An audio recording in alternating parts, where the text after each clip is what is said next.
hoje eu queria falar com vocês e contar um caso clínico aqui recente do consultório e aproveitando também para falar de de uma psicanalista chamada Claude Ramuz, é uma psicanalista francesa, uma psicanalista que também é uma escritora e que ela tem uma coluna numa revista chamada Psychologie, uma revista francesa, e nessa revista ela recebe muitas cartas de crianças perguntando coisas que as intrigam, dúvidas que elas têm, as crianças mandam essas cartas e ela responde. Aí ela publicou esse livro aqui, que chama-se Como Ouvir as Crianças, está aqui a capa do livro, e que é dividido em duas partes. Na primeira parte, ela vai falar um pouco sobre a representatividade da criança na sociedade, e na outra ela vai falar sobre, que a maior parte, aliás, ela vai mostrar as perguntas que algumas crianças fizeram para ela e as respostas que ela deu. Muito séria, não penso que é uma resposta infantilizada, não, são muito sérias. Essa segunda parte a gente vai deixar para falar numa outra ocasião. Nessa ocasião eu quero usar a primeira parte como introdução ao caso que eu vou contar. Então, esse Como Ouvir Crianças, no primeiro capítulo, ela vai colocar as ideias, principalmente, de um historiador famosíssimo que chama Philippe Arrière. Philippe Arrière escreveu um livro muito conhecido, todo mundo que trabalha com psicologia infantil conhece, chama História Social da Criança e da Família, certo? Um livro já antigo, foi publicado no Brasil em 1981. Né? E o que esse Philippe Arrière fala? Ele fala que até a Revolução Francesa, a criança não tinha o mínimo significado para a sociedade. E por que isso? Porque as crianças morriam com muita facilidade. Então não tinha nenhuma expectativa de vida. A mortalidade infantil era extremamente alta. Então até a Revolução Francesa, ou seja, só no século XVI e sobretudo no século XVII, é que a sociedade começou a perceber a criança não mais como era até então um pequeno adulto, né, um projeto de adulto, mas a criança como criança, que tinha características físicas, emocionais, intelectuais, tudo de criança e não de adulto. Né? Intelectual, não estou dizendo que tinha menos inteligência do que os adultos, ao contrário.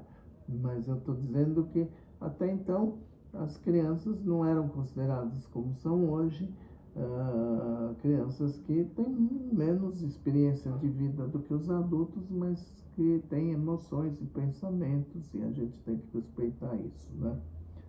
Então, naquela época isso era tão notório que o próprio Montaigne, que é Montaigne era um filósofo muito conhecido na época e que se envolveu muito com problemas da educação, mas que simplesmente, no seu livro chamado Ensaios, ele falava que a criança era para se divertir à sua custa, como se faria com um bichinho e nada mais do que isso. Né? Mas aos poucos, o século XIX, já no século XIX, começa a se ter outra ideia das crianças, né? E começa a perceber que elas têm emoções, que elas têm sentimentos, por menores que elas sejam, existe tudo isso, né? Mas foi no início do século XX que realmente se começou a entender a criança e a sociedade começou a se preocupar mais com a criança como criança, né? foi, por exemplo, a época que apareceu a Maria Montessori, na Itália, que foi uma grande educadora, que começou a entender o que era uma criança, começou a aparecer, para quem é mais velho como eu, a escola Summerhill, que foi muito famosa, foi uma experiência muito interessante de liberdade das crianças, né? E, como diz a autora aqui, começou-se a cuidar da proteção das crianças, com leis contra o incesto, por exemplo, que só foram aprovadas na Inglaterra em 1908, né? Então, a criança, que era até então ignorada, passa nessa época a tornar-se uma personagem que importava, né? E deixou de ser uma pessoa despercebida. Bom, depois eu posso até falar mais sobre isso, é muito interessante esse assunto, mas essa é só a introdução, porque o que eu queria falar é do caso. E esse caso é uma criança de 4 anos, de uma família extremamente bem constituída, né? E uma família que eu tive o prazer de conversar bastante com a mãe, uma mãe muito pé no chão, muito abalizada, mãe de vários filhos, esse é o 4º filho dela, né? E que me traz o seguinte, né? Que é uma criança que tinha um problema de bronquite, de asma, né? Uma criança de 4 anos, como eu falei, e desde que nasceu, né? Mas essa criança, tirando a história, a mãe me conta que essa criança, recentemente, ela sofreu um bullying muito grande, né?